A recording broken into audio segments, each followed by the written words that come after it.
आज का पहला पाठ यिर्मयाह का ग्रंथ अध्याय 1 पद संख्या 4 से 5, 17 से 19। प्रभु की वाणी मुझे यह कहते हुए सुनाई पड़ी, माता के गर्भ में तुमको रचने से पहले ही मैंने तुमको जान लिया। तुम्हारे जन्म से पहले ही मैंने तुमको पवित्र किया।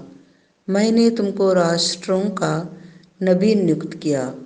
अब तुम कमर कस कर तैयार हो जाओ और मैं तुम्हें जो कुछ बताऊं वह सब उन्हें सुना दो। तुम उनके सामने भयभीत मत हो, नहीं तो मैं तुमको भयभीत बना दूंगा। देखो, इस सारे देश के सामने यूदा के राजाओं, इसके अमीरों, इसके याजकों और इसके सब निवासियों के सामने मैं आज तुमको एक सुदृढ़ नगर के सदृश लोहे के खंभे और कांसे की दीवार की तरह खड़ा करता हूँ। वे तुम्हारे विरोध लड़ेंगे, किंतु तुमको हराने में असमर्थ होंगे, क्योंकि मैं तुम्हारी रक्षा करने के लिए तुम्हारे साथ रहूँगा। यह प्रभु की वाणी है। यह प्रभु की वाणी है।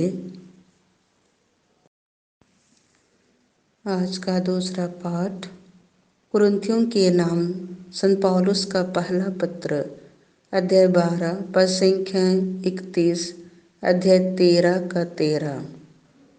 आप लोग स्थिर वरदानों की अभिलाषा किया करें। मैं अब आप लोगों को सर्वोत्तम मार्ग दिखाना चाहता हूँ।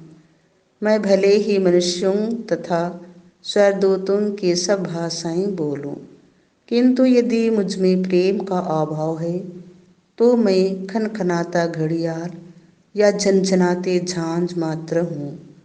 मुझे भले ही भविष्यवाणी का वरदान मिला हो, मैं सभी रहस्य जानता हूँ, मुझे समस्त ज्ञान प्राप्त हो गया हो, मेरा विश्वास इतना परिपूर्ण हो कि मैं पहाड़ों को हटा सकूं, किंतु यदि मुझ में प्रेम का अभाव है तो मैं कुछ भी नहीं हूँ।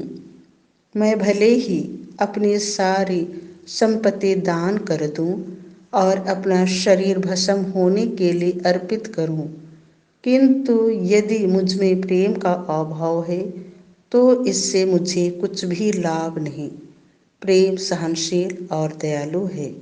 प्रेम ना तो ईर्ष्या करता है, ना डींग मारता, ना घमंड करता है। प्रेम अशोभनीय व्यवहार नहीं करता, वह अपना स्वार्थ नहीं खोजता। प्रेम ना तो झुंझलाता है और न बुराई का लेखा रखता है। वह दूसरों के पाप से नहीं बल्कि उनके सदाचरण से प्रसन्न होता है।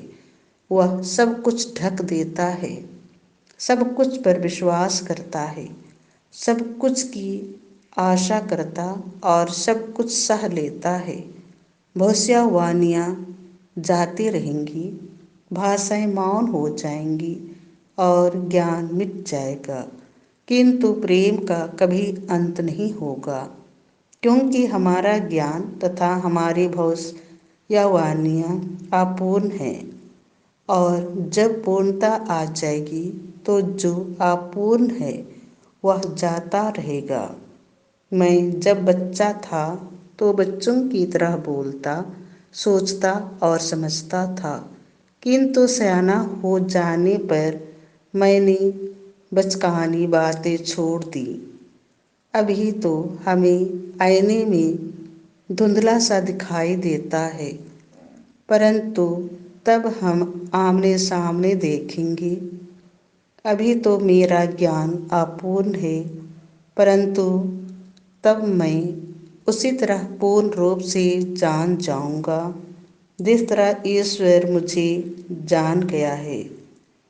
अभी तो विश्वास, भरोसा और प्रेम, ये तीनों बने हुए हैं, किंतु उनमें प्रेम ही सबसे महान है।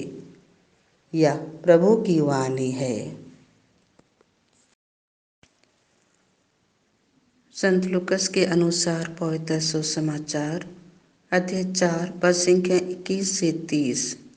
तब वह उनसे कहने लगे, धर्म ग्रंथ का यह कथन आज तुम लोगों के सामने पूरा हो गया है। सब उनकी प्रशंसा करते रहे। वे मनोहर शब्द सुनकर अचंभे में पड़ जाते और कहते थे, क्या यह यूसुफ का बेटा नहीं है? ये ईसा ने उनसे कहा, तुम लोग निश्चय ही मुझे यह कहावत सुना दोगी, वैद्य अपना ही इलाज करो। कफरनाहूम में जो कुछ हुआ है, हमने उसके बारे में सुना है। वह सब अपनी मातृभूमि में भी कर दिखाए। फिर ईसा ने कहा, मैं तुमसे यह कहता हूँ, अपनी मातृभूमि में नबी का स्वागत नहीं होता। मैं तुम्हें विश्वास दिलाता हूँ कि जब इलियस के दिनों में 3.5 वर्षों तक पानी नहीं बरसा और सारे देश में घोर अकाल पड़ा था, तो उस समय इस्राएल में बहुत सी विधवाएं थीं। फिर भी इलियस उनमें किसी के पास नहीं भेजा गया। वह सीदोन की सरपेता की एक विधवा के पास ही भेजा गया था।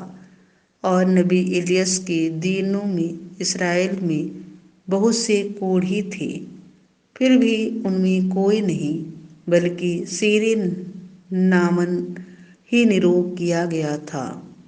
यह सुनकर सभागृह के सब लोग बहुत क्रोध हो गए।